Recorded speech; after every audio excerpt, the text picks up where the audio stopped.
This book also celebrates the devout patriotism and love of country expressed by those who certainly had the least reason to love America, the formerly enslaved.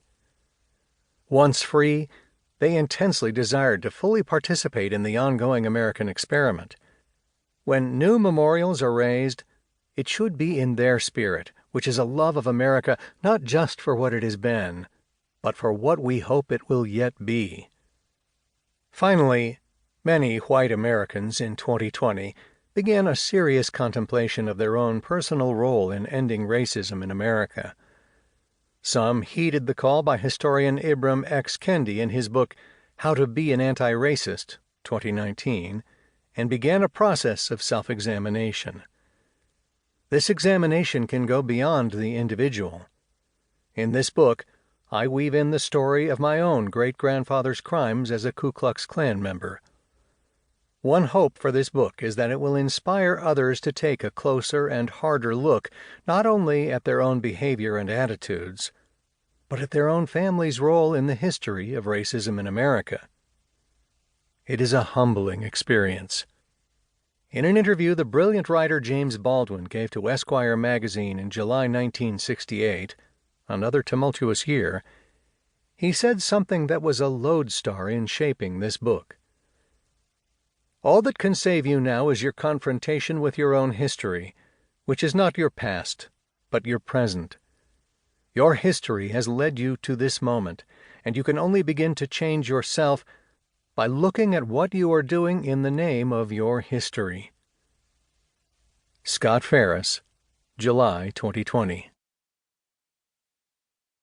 Introduction.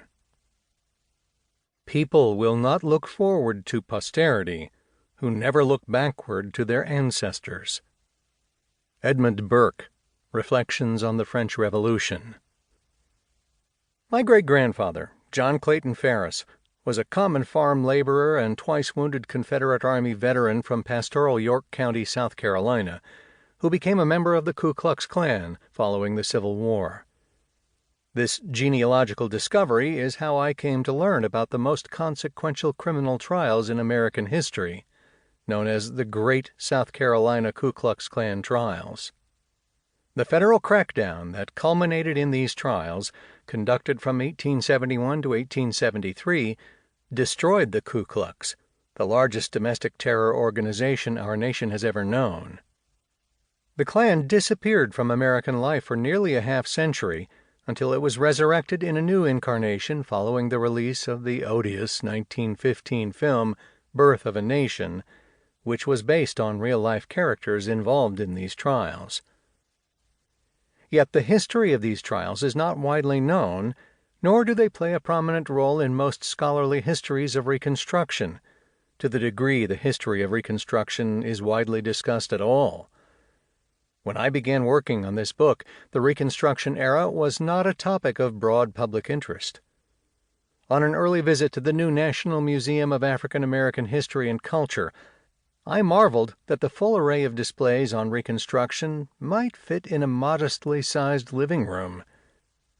But interest in this pivotal time in American history and what it means to us today seems to be growing, partly due to the ongoing scholarship of historians such as Eric Foner and Henry Louis Gates, Jr., the latter of whom developed a marvelous multi-part documentary on Reconstruction for public television that aired in 2019, and also because of the new wave of protests against racial injustice that swept the United States in 2020.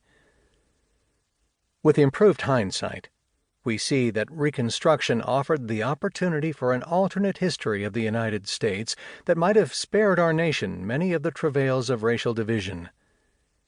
It is becoming increasingly clear as we progress toward a society where we are judged, in the words of Martin Luther King, Jr., by the content of our character and not the color of our skin, that we should look more closely at the Reconstruction era for instruction as to what went right and why it went wrong.